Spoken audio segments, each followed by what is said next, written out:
एक दिन बिल्कुल मैंने पढ़ाई छोड़ दिया था। एक दिन बात है उस समय का जब नीट एग्ज़ाम में 10 दिन बचा हुआ था। हेलो एवरीवन, अभी का जो टाइम चल रहा है नीट एग्ज़ाम से कुछ दिन पहले का, मुझे पता है इस टाइम क्या क्या होता है। मैंने आप लोगों में से बहुतों का कमेंट भी पढ़ा है। कुछ लोग बोल रहे हैं कि इस बार सिलेक्शन नहीं हो पाएगा, ड्रॉप लेने का सोच रहे हैं, ओवर थिंकिंग बहुत ज़्यादा कर रहे हैं। मुझे पता है ओवर थिंकिंग होता है, बहुत ज़्यादा होता है। जब भी आप पढ़ने बैठेगा आपको लगेगा, ज़रूर ये लगता ही है, मन में ये दिमाग में आता ही है कि इस बार पता नहीं सिलेक्शन होगा या नहीं होगा, क्या होगा अगर नहीं हुआ सिलेक्शन तब क्या होगा। मतलब बहुत सारा दिमाग में क्वेश्चन घूमते रहता है, पूरे दिन दिमाग में यही चलते रहता है, मैं नीट में अच्छा कर पाऊँगा भी कि नहीं कर पाऊँगा। ये सब दिमाग में चलते रहता है। और चले भी क्यों ना, अगर आपने अच्छे से प्रिपरेशन किया है, आपने अगर अपना टाइम लगाया है, आपने अगर मेहनत किया है, तो ज़रूर ये दिमाग में रहेगा कि अगर सिलेक्शन नहीं हुआ तो क्या होगा। अगर जिसने सही में मेहनत किया है उसके दिमाग में ज़रूर ये चलता रहता है कि मेरा मेहनत का रिजल्ट क्या आएगा, मुझे जितना मैंने मेहनत किया है उसका फल मिलेगा या नहीं मिलेगा। आपने इतनी मेहनत की, दिन रात एक कर दिया, सारे रिश्ते नाते जो भी दोस्त यार सबको सेक्रीफाइस किया है। आज मैं इसी के रिगार्डिंग आपसे बात करने वाला हूँ कि कैसे आप इस ओवर थिंकिंग को कम कर सकते हो, कैसे आप इस सिचुएशन से निकल सकते हो और अपना बेस्ट दे सकते हो। मैं आपको अपना स्टोरी भी बताऊंगा कि मेरे साथ क्या होता था एग्ज़ाम से कुछ दिन पहले तक। मतलब मैंने भी तो यही इसी फेज से गुजर के नीट निकाला है, कॉलेज में आज आया हूँ, मेडिकल कॉलेज में पढ़ रहा हूँ।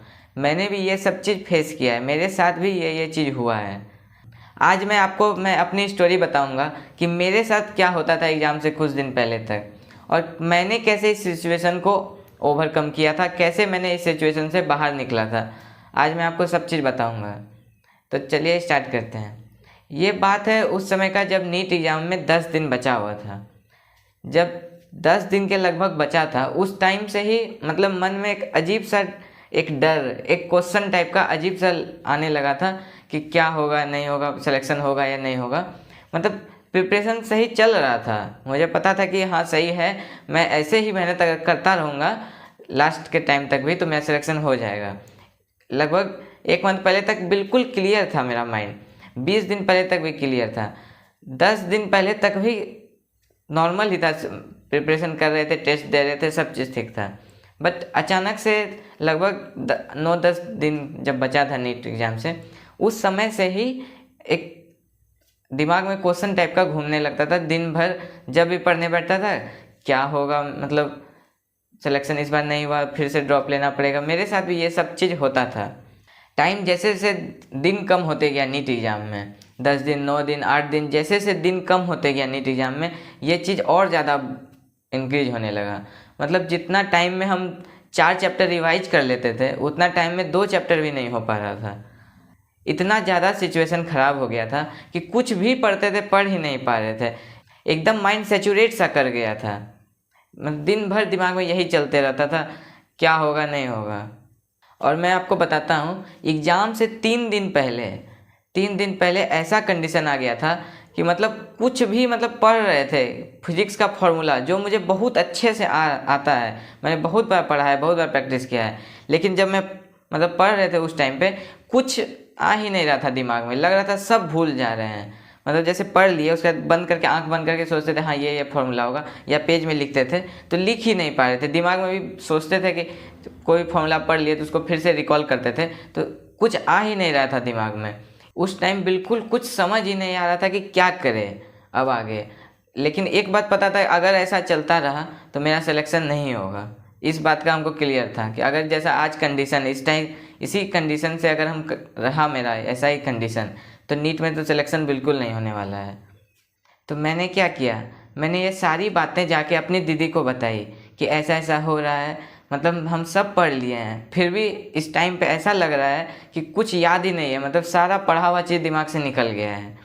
मैंने सारी कंडीशन एकदम अच्छे से दीदी को बताई, दीदी ने सारा कुछ मम्मी पापा को बताया। उन्होंने मुझे बहुत समझाया, बहुत हिम्मत दिलाया, उनकी बातों का मुझ पर बहुत ज़्यादा असर पड़ा।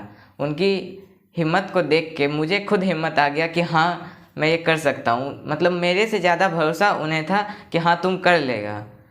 उनकी बातों को सुनकर मुझे भी लगने लगा हाँ मैं कर सकता हूँ। ये सब के बाद तो प्रॉब्लम थोड़ा ठीक हुआ, लेकिन जो प्रॉब्लम आ रहा था वो बिल्कुल ठीक अच्छे से नहीं हुआ।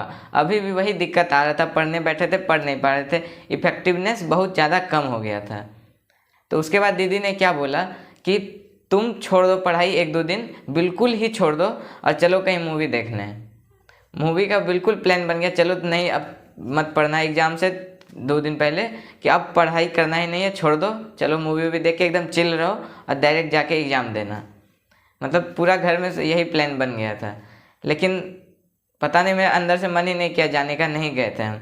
लेकिन एक दिन बिल्कुल मैंने पढ़ाई छोड़ दिया था, एक दिन कुछ नहीं पढ़ा था पूरे दिन भर। घर में बैठ के पापा मम्मी दीदी सब बैठ के खाली बात करते थे, पूरा इधर उधर जैसे नॉर्मल डे में मस्ती करते थे घर में, वैसे ही मतलब नीट एग्ज़ाम का बिल्कुल टेंशन निकाल के अलग अलग कुछ से कुछ बात करते रहे। एक दिन बिल्कुल पढ़ाई छोड़ दिए थे, एकदम बिल्कुल शांत होके नीट के बारे में सोचना ही छोड़ दिए थे। उसके बाद उस दिन सारा जो मन में टेंशन डर था सब चीज़ निकल गया। फिर दूसरा दिन से एकदम नॉर्मल हो गए थे, हम नॉर्मल होके पढ़ाई करने लगे थे, कोई टेंशन नहीं। उसके बाद अच्छे से एक दिन रिवीजन किए थे और उसके बाद आराम से जाके एकदम नीट एग्ज़ाम दिए थे, बिल्कुल चिल, एकदम माइंड एकदम शांत करके, किसी बात का कोई प्रेशर लेके नहीं। एग्ज़ाम में भी देने गए थे तो ये सब बिल्कुल नहीं सोचे थे होगा नहीं होगा, सब बात से एकदम हटके हमको अपना बेस्ट देना है पेपर में, हमको जितना आता है उतना दे देना है। ऐसा एग्ज़ाम देने के बाद ये नहीं लगना चाहिए कि हाँ हम इसे और अच्छा कर सकते थे, मतलब कहीं ना कहीं हम अपना काम चोरी किए या कुछ भी करके हम अपना 100% नहीं दिए, ऐसा फील बिल्कुल नहीं होना चाहिए। हम अपना बेस्ट दे सकते थे जितना, उतना मैंने दिया है और हम इतना ही दे सकते थे, बस इस बात का सेटिस्फेक्शन मिलना चाहिए। बस यही सोच के हम एग्ज़ाम देने गए थे। और उसके बाद तो आप जानते ही हैं, फिर नंबर आया सिलेक्शन हुआ और आज मैं यहाँ। मैं आपको यही बात बोलना चाहता हूँ कि ओवर थिंकिंग होता है, ये सबके साथ होता है, आपको परेशान होने की ज़रूरत नहीं है, ये नॉर्मल है, सभी के साथ होता है। ऐसा नहीं है कि आपका कम मार्क्स आ रहा है इसीलिए आपके साथ हो रहा है। जिसका 620 650 भी आता है इस टाइम पे मार्क्स टेस्ट में, उनके साथ भी ये प्रॉब्लम होता है। तो घबराने का कोई बात नहीं है, प्रॉब्लम कॉमन है, सबके साथ होता है। आप जो सबसे क्लोज वन है आपके साथ जो भी है, आप उनके साथ ही प्रॉब्लम शेयर कीजिए। ऐसा नहीं कि अकेले बैठ के सोचते रहिए दिन भर, अपना टाइम भी बर्बाद कीजिए और अपना हेल्थ भी बर्बाद कीजिए, ऐसा बिल्कुल मत कीजिए। जो भी आपके क्लोज वन है, ऐसा नहीं कि फैमिली को ही, फ्रेंड को ही, किसी को भी, जो भी आपके सबसे जो आपको अच्छे से समझते हैं उनके साथ अपनी बातों को शेयर कीजिए। वो आपको बिल्कुल सपोर्ट करेंगे, अगर वो आपका अच्छा चाहते हैं तो वो बिल्कुल आपको सपोर्ट करेंगे। और आप कर क्या सकते हैं एक्स्ट्रा में, जैसे मैंने किया था, मैंने तो एक दिन बिल्कुल पढ़ाई छोड़ ही दिया था। एग्ज़ाम से 2 दिन पहले एक दिन बिल्कुल पढ़ाई छोड़ दिया था, कुछ नहीं पढ़ा था, एकदम सब चीज़ भूल गए थे क्या है, कोई सुबह से कुछ नहीं पढ़े थे, डायरेक्ट दूसरा दिन फिर पढ़ाई किए, एग्ज़ाम दिए। आप भी एक दिन छोड़ सकते हैं, मतलब छोड़ना नहीं चाहिए। लेकिन अगर आपका सिचुएशन ख़राब है, आपको लग रहा है कि मतलब बहुत टाइम वेस्ट हो रहा है आपका, बहुत अजीब सिचुएशन लग रहा है आपको अंदर से, तो आप भी एक दिन बिल्कुल छोड़ दीजिए। मतलब एक दिन में ऐसा नहीं है कि आप एक दिन पढ़ के एकदम 720 लेते आइएगा, एक दिन नहीं पढ़िएगा तो बहुत कम आ जाएगा। अगर आपने प्रिपरेशन किया है तो एग्ज़ाम से एक दिन 2 दिन पहले अगर आप नहीं भी पढ़िएगा तो कुछ नहीं होगा। तो इसीलिए अगर आपका सिचुएशन बहुत ज़्यादा लग रहा है दूसरे तरह, तो आप एक दिन बिल्कुल सब चीज़ छोड़ दीजिए, एकदम शांति मन से एक दिन रिलैक्स रहिए। देखिए आपको बिल्कुल अच्छा लगेगा, दूसरा दिन से बिल्कुल सब नॉर्मल हो जाएगा। और उस दिन आप किसी ऐसे के साथ बिताइए जिससे आपको अच्छा लगता हो बात करके, एकदम बिल्कुल शांत होके अच्छा एक दिन रिलैक्स करके रहिए। उसके बाद नीट एग्ज़ाम दीजिए, नीट एग्ज़ाम बहुत अच्छा जाएगा। इस बात की गारंटी मैं आपको देता हूँ कि अगर आप एकदम शांत होके बिल्कुल अपना 100% दीजिएगा बिना रिजल्ट की चिंता किए, तो बहुत अच्छा एग्ज़ाम आपका जाने वाला है। तो ये थी मेरी कहानी जो मैंने आपको बताया नीट एग्ज़ाम से कुछ दिन पहले की। इस टाइम पे आप क्या कर सकते हैं, बस रिवीजन कीजिए और एनसीईआरटी से रिवीजन कीजिए। मतलब और कहीं से इधर उधर का जो भी आपने सॉल्व किया बहुत अच्छा किया, जितने तरह के वैरायटी के कर सकते थे कर लिया। अब आप केवल अपने रिवीजन पे फोकस कीजिए और एनसीईआरटी बेस्ड ही रिवीजन कीजिए, क्योंकि नीट एग्ज़ाम में जो क्वेश्चन आएगा एनसीईआरटी से ही आएगा, कहीं बाहर से कोई क्वेश्चन नहीं आने वाला है। बाहर से प्रैक्टिस इसलिए करते हैं कि सारे तरह के कॉन्सेप्ट आपके दिमाग में आ जाए, लेकिन अब वो समय आ गया है कि आपको इधर उधर कहीं नहीं जाना है, बस नीट में जो आता है एनसीईआरटी से, बिल्कुल एनसीईआरटी से ही रिवीजन करना है आपको। कहीं इधर उधर कोचिंग मॉड्यूल में नहीं जाना है। और अभी टेस्ट दीजिए और रिवीजन कीजिए और कहीं कुछ नहीं कीजिए। और एक बात, आप जो ये अभी सोचते हो कि किस कॉलेज का क्या कट ऑफ जाएगा, किस कॉलेज में कितना सीट है, ये सब सोच के जो आप अभी अपना टाइम लगा रहे हो सोचने में, तो मैं आपको बस यही बोलूँगा कि आप एक चीज़ बस सोचो कि क्या अभी आपके हाथ में क्या है और क्या नहीं है।